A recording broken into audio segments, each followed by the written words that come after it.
Hello, and welcome to the Module 1 commentary video, Records Management as a Discipline for LIS 886-99. Please take a moment to adjust your video and sound settings for optimal viewing quality of this video. As always, if you encounter any difficulty viewing this video commentary, please contact me directly as soon as possible and try to refrain from punching the screen or saying bad words to it as it's temperamental.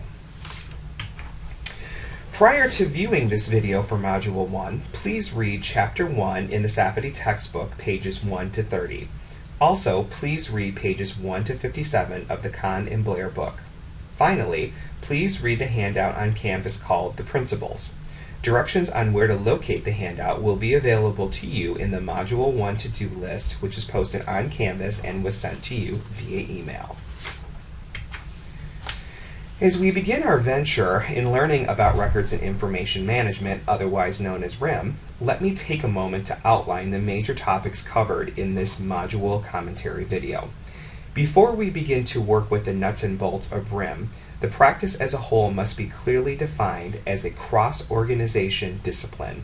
Next, we will explore the emerging theories in RIM, most of which will be covered in every major facet of the discipline.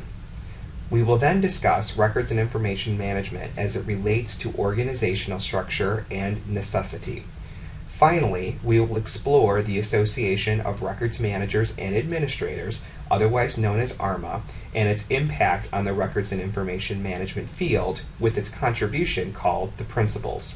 As we begin our studies in this course, let's take a moment to define some of the key terms related to our Records and Information Management field.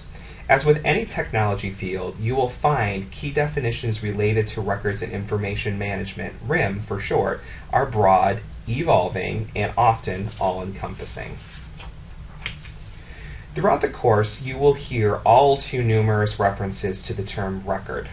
While a standard definition of record really cannot easily be found, oddly enough, probably the most prevalent description of the term can be found in the standard 15489-1 from the International Organization for Standards, otherwise known as ISO. In this definition, the key elements are highlighted and italicized on the slide in front of you.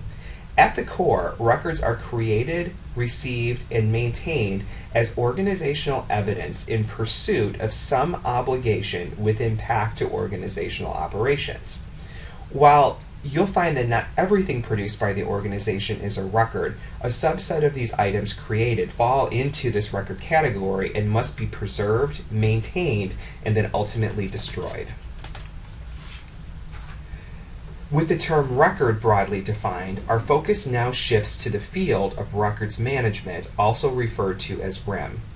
In another key definition from ISO, records management is concerned with the entire life cycle of a record within an organization and the structures created to manage these items. As with most management concepts, RIM is defined as an art versus a science. In other words, RIM elements will depend on the industry and also the needs of the organization. While no one-size-fits-all approach best represents RIM, this course will highlight the elements you must know to effectively and officially develop and manage a RIM program. In future course modules, we will discuss the granular elements of what constitutes a record. However, let's pause for a moment to discuss 4 key elements of a record. First, records are written down. In other words, records can be found on paper, in email, in voicemail, online in tweets, as pictures on Instagram, or in numerous other variations.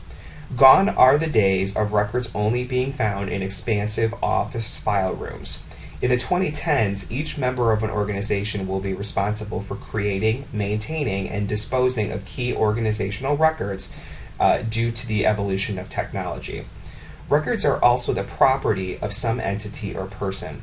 Later in the course, we will discuss records retention schedules, which define the owner or stewards of documents, otherwise known as records, within an organization. However, for the time being, just know records created by an organization are the property of that organization, with a few exceptions. Also, records are typically bound by some legal, audit, or other rule dictating how long and in what format records must be retained.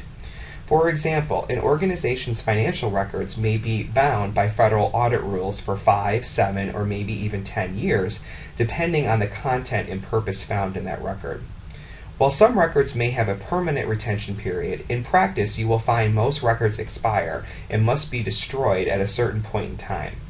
Finally, records are medium or format neutral. In other words, just because the information contained in an email or on Facebook doesn't mean that it's not a record. Again, the revolution of RIM as a field forces us to think beyond the file cabinet and recall information documentation during work of an organization will be found in dozens of places in the office, sometimes in places that you never thought would be considered entities that hold records. Briefly, a course on RIM would be sorely lacking without an in-depth focus on electronic records management.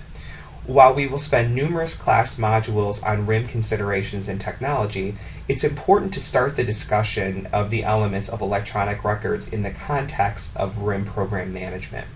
Just like a paper file of medical records can be subpoenaed in a malpractice suit, films of MRI images, electronic medical records of a patient's stay in intensive care, and email messages behind a medical group's secured website between a doctor and a patient are also equally admissible in court.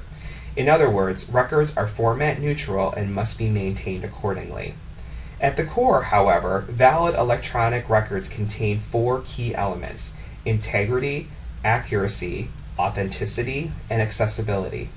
Kahn and Blair spend a great deal of time discussing these 4 elements in the Information Nation text. With this in mind, the RIM program manager's relationship with the information technology field is basically that of a best friend. In other words, inseparable. As with most organizational functions, a standard set of popular theories govern and guide the field of RIM. Let us take a moment to discuss a few of these popular theories related to RIM program management. One of the most, if not the most, important theories in the field of RIM is the life cycle of a record. Imagine, if you will, the classic Disney movie The Lion King and its epic song The Circle of Life. While not about lions and hyenas per se, the record's life cycle describes the natural progression of a record throughout its time in the organization. Let us take, for example, the results of a blood test performed at a medical clinic. After the central laboratory has processed a blood sample and filled out the necessary fields in the clinic's electronic records management system, the results for patient Kleine has been created. Next, the results are routed to Dr. Smith, patient Kleine's physician, for the analysis, thus distributing the record. Dr. Smith then meets with patient Kleine to inform him that his blood work is flawless, or, in other words, the use phase of the record. After the appointment concludes, the blood work record is kept in the electronic medical record system in maintenance for its retention period of 10 years from the death of the patient. Finally, many moons from now, the record will be deleted from the system, satisfying the disposition of the record. While this example may seem very drawn out with regards to time in nature, you can translate the life cycle of the record into many shorter examples, such as the retention of application materials for a new hire or a purchase order for requisitions of a new software. Regardless of the situation, most if not all records fall into the classic 5 phases approach of the record's life cycle. If the record is retained permanently, however, maintenance can exist into perpetuity. We will discuss permanent record retention in future lectures.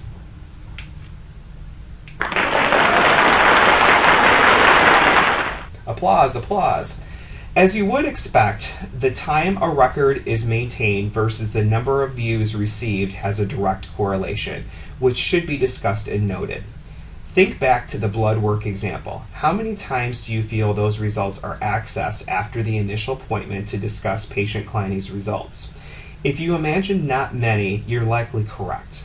While there are always exceptions to the rule, the RIM theory of information life cycle with regards to record activity versus time states that after time passes, the activity related to the record declines.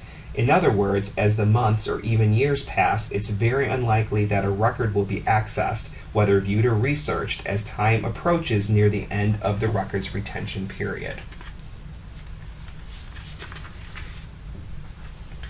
As RIM professionals, you will frequently be asked to help organizational constituents identify records in various locations and in various formats.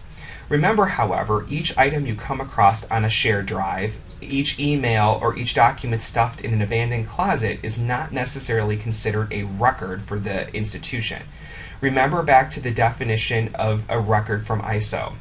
A record is one of those things that basically documents the history and or operations of an organization and must be kept in a lot of cases for legal purposes, okay? So there's a clear line that you must define in terms of what needs to be kept and what does not need to be kept. As you begin to dig into the random abandoned closet at your firm, you might come across items which are considered non-records by the organization. Oftentimes, you will receive unsolicited emails from companies, or perhaps a daily advertisement from Kohl's in your work email. These items, while in your inbox, are not pursuant of organizational activities and do not document any significant actions. Therefore, these items would be considered non-records and should be eliminated as soon as possible. Also, you might have multiple drafts of a company-wide memo or 7 replies to an important email thread in your electronic storage medium. In those chains of activities, only the last email which documents the thread is considered a record, assuming it contains all previous email replies or draft items. Therefore, do yourself and your IT department a favor and only retain the last item in the chain. Also, items such as blank templates are not considered records. Finally, duplicate record copies held in convenience are considered non-records as well. Many well-intended organizational members will keep, for example, copies of deposited checks or memos as reference, though the original versions are stored in secure locations by the departments which actually created them. Those copies of the original are not considered records and therefore should be deleted or destroyed as soon as possible. In future weeks, we will discuss the concept of a records retention schedule. This document will clearly identify who is responsible for maintaining of and disposing of records, making it clear to all organization members who is the shepherd of the records and who just has convenience copies. Also, as a RIM professional, you will help organization members determine the active and inactive status of a record. As mentioned in previous slides, we will discuss at length the document called the Records Retention Schedule. This document clearly identifies those organizational records of significance, who is responsible for their maintenance, and how long they should be kept, among other items. A record is considered active if it's consulted regularly. In other words, if you find yourself frequently pulling a document out of a file or recalling it via query in a document management system, the record is probably considered active. However, a record is considered inactive if you hardly ever access it, but must hold on to the item for a bit longer to satisfy retention schedule requirements. Inactive records should be either stored off-site or in a digital format, as you will learn in future lectures, because square footage of most office spaces are very expensive and should not be plagued by decaying records. To further illustrate the concept of active versus inactive records, consider the accounts payable department of a local university. Within the accounts payable office, paper copies of checks paid to vendors are stored alphabetically by vendor in a standard vertical filing cabinet in the main office closet. Files are organized by vendor A to Z in the folders which contain the most recent transactions near the front of the file. At the end of each fiscal year, the accounts payable clerks go through each vendor file and remove any paid check that is over 2 years old. The pulled checks are then placed in a box and moved to a storage unit on the 7th floor of the business building. The boxes are kept for 2 years, and on occasion, accounts payable clerks will go up to the closet to pull a particular check request for reference. However, this only happens a few times a year. Then, any check copies which have been stored for 3 years in the 7th floor closet are organized and sent 10 miles away to a temperature-controlled storage facility. After 2 more years, the accounts payable clerks call the storage company and provide a list of the boxes which should be shredded. As you can see, as the records move into inactivity, it makes perfect sense to move them out of the previous expensive storage spaces in the main accounts payable office into less expensive off-site environments. Not only will you save the organization money, but these records are seldom, if ever, accessed and just clogging up precious space. As the course progresses, we will discuss various storage options and their significance in relation to active and inactive records. Let us pause for a moment to discuss why organizations have RIM programs and their overall significance to business operations, legal compliance, and other considerations. While organizations tend to have various reasons for establishing and funding a RIM program, research points out several key reasons why it's important to effectively manage information and records. First, a functional RIM program will reduce organizational cost. Not only will precious office square footage be preserved, but operational costs in terms of paper, leasing of space, and salaries may be reduced. Secondly, an effective RIM program cuts down on organizational risk. By disposing of records which have met the retention period and effectively preserving and storing active records, organizations run less risk in the face of litigation and electronic discovery. Also, organizations can see an increase in revenue as an effective RIM program is put into place. Imagine, if you will, employees having quick access to important data to make decisions. The reduction in time in recalling records and information could result in the ability to attain and manage more accounts, patients, or students. Finally, some RIM programs exist as a result of government, state, or local mandates. In other words, while the other considerations listed here in the text might be awesome, the program has to exist in some environments to meet minimum compliance standards.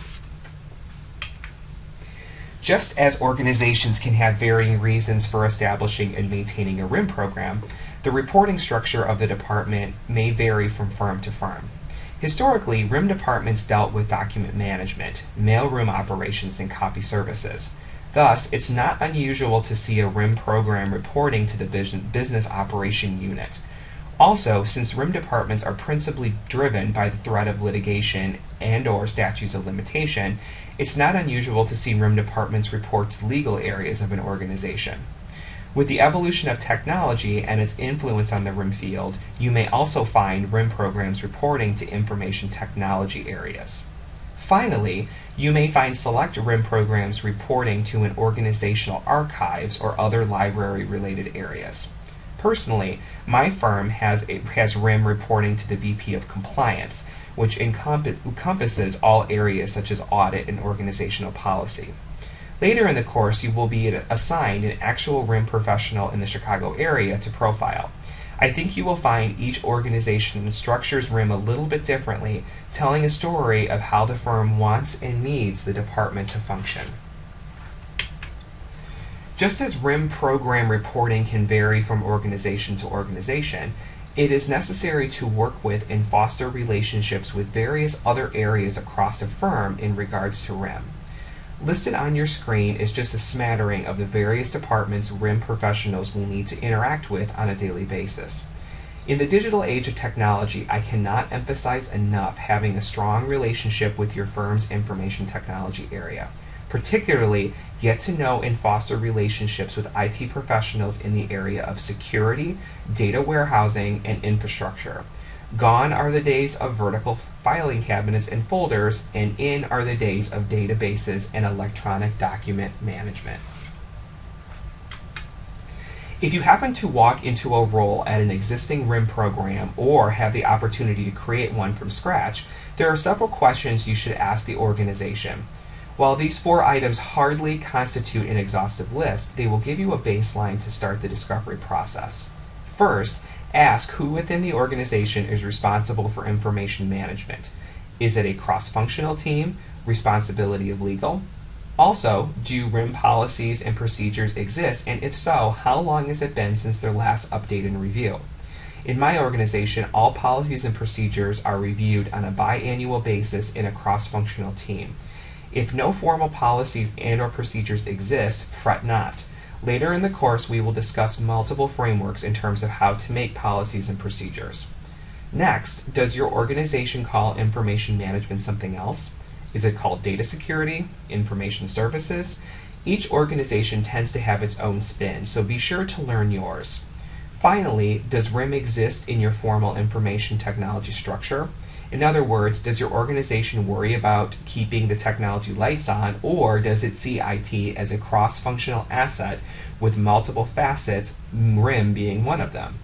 By knowing the truth of your organization, it can help you as the RIM professional realistically assess the climate and start addressing needs. As with most professions, RIM has several guidelines and guiding documents to frame best practices and create a baseline for effective program management. Within the RIM field, one of the prevailing guiding documents is called the Principles, produced by the Association of Records Managers and Administrators, otherwise known as ARMA. ARMA International was established in 1955 and currently boasts more than 27,000 active members worldwide. While several other RIM organizations exist and claim to provide strong influence on the practice, ARMA is considered the gold standard of traditional RIM programs. As you go throughout this class, I would encourage you to at least visit the ARMA website to be familiar with some of the offerings from the organization. More information on ARMA can be found on its website at www.arma.org. As a part of this module, you were asked to read the latest version of the Principles published by ARMA. While vague in design, the principles can be easily applied to any size organization and attempts to make a baseline of elements found in successful RIM programs. Much like the Generally Accepted Accounting Practices, GAP for short, in the accounting field, the principles are widely known throughout the profession. While you do not need to memorize this document by any stretch of the imagination, you should at least be aware of the spirit behind the document and what its impact is on the RIM profession. Thanks for hanging in with me. This concludes the Module 1 commentary for records management as a discipline. If you have any questions, comments, or concerns, or would like more information on elements in the commentary and discuss them further, please do not hesitate to contact me directly. I will talk to you next week.